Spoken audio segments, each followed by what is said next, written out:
Buonasera e benvenuti alla rassegna stampa. Quella di domani sarà per i giornali l'ultima edizione dell'anno, l'ultima edizione del secolo e, anche se i matematici forse non saranno proprio d'accordo, anche l'ultima edizione del millennio. Quindi inevitabili gli intrecci nel saluto al Novecento e nel buongiorno al 2000 che si prepara. Molti i bilanci, dicevamo, soprattutto in Italia sui nostri giornali a carattere economico, e molte anche le paure, quelle legate soprattutto al fatidico Millennium Bug.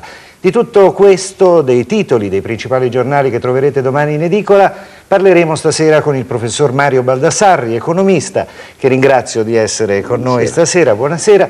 E quindi cominciamo subito con il Tirreno. Proprio un titolo significativo, con una sola parola, anzi un solo numero, 2000.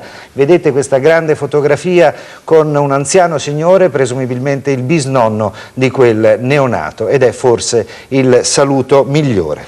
E passiamo al Mattino, vedete un titolo che invece è sull'addio al Novecento. Ecco il 2000, il mondo in festa, a mezzanotte lo storico passaggio nel nuovo secolo.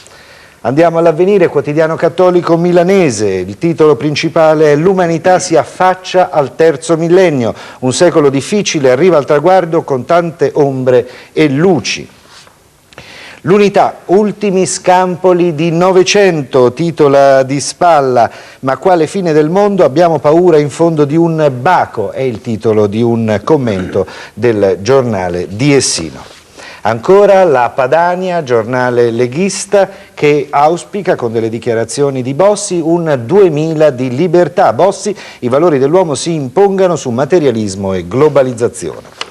Il Popolo, quotidiano del Partito Popolare, con un editoriale in prima pagina del suo direttore politico Gerardo Bianco, la scommessa del 2000.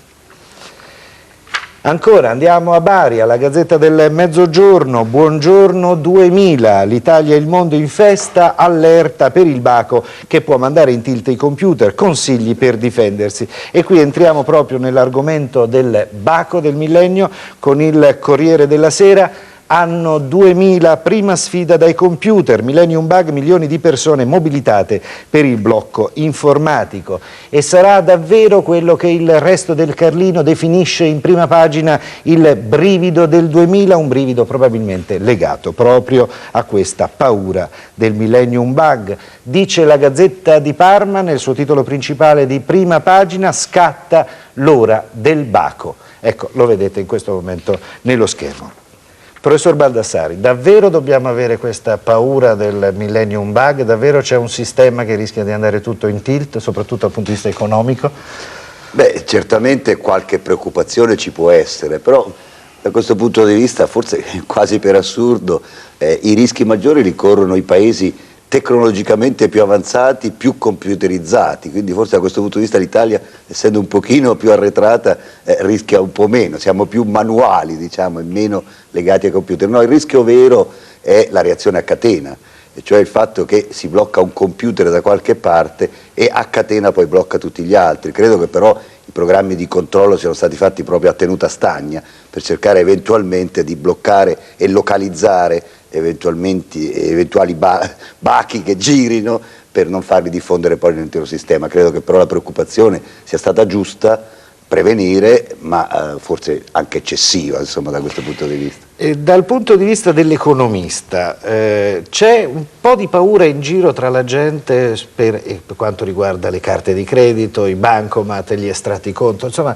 circola qualche brivido da questo punto di vista. C'è chi è andato a farsi fare l'estratto conto di corsa nel 1999, secondo lei sono paure giustificate oppure no? Beh, certo, la prudenza non è mai troppa, devo dire.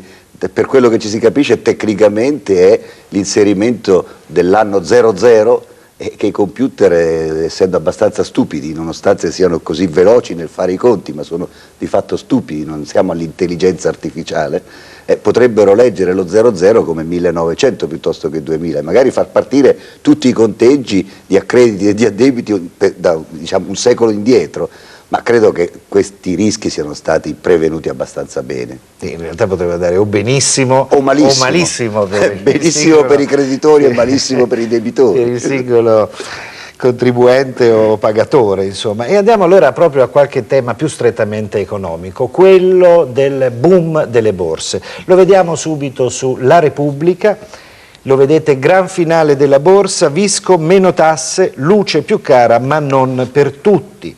E andiamo a Venezia, il Gazzettino che titola "Le borse brindano con i record, soliti rincari dal 1° gennaio, cala solo la bolletta luce, euforia su tutti i mercati mondiali, a Piazza Affari più 22,28% in un anno". E ancora il Giornale che dedica il suo maggior titolo di prima pagina ancora alle borse, il gran finale di fine secolo. Parigi conclude il 99 a più 51%, Francoforte a più 39%, Amsterdam a più 24%, Milano a più 22%. Professor Baldassari, come dobbiamo valutare questa euforia borsistica?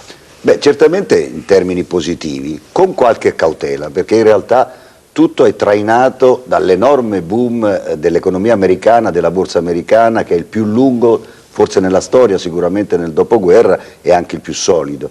Certamente nel corso del 99 sono apparsi segnali di ripresa anche nelle varie economie europee, segnali ancora deboli, ma come sappiamo la borsa cerca di anticipare i tempi e quindi questo ha dato una spinta anche alle borse europee. In prospettiva sul 2000, peraltro, se guardiamo i dati, la nostra borsa di Milano è cresciuta bene, ma relativamente meno delle altre borse europee, per esempio meno della metà della borsa di Parigi, quindi da questo punto di vista forse la borsa di Milano ha ancora spazi di ulteriori miglioramenti nel corso del 2000.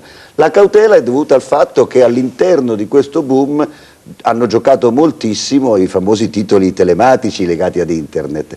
Ecco, come in ogni fase iniziale di ogni rivoluzione, certamente questi settori hanno delle ottime prospettive, però non è che tutte le imprese che nascono in questo momento nel settore dell'informatica, nel settore diciamo di internet, poi sono destinate tutte ad avere successo. Quindi le prospettive sono molto buone, bisogna essere molto attenti e selettivi nel sapere dove andare, in quale paniere andare a mettere le uova, tenendo conto peraltro che questi enormi incrementi di valore sono tutti basati su aspettative di profitto futuro. Ma ancora oggi i bilanci di queste aziende non è che presentino queste grandi performance di profitti. Ecco, quindi voglio dire, cautela lei dice nel valutare.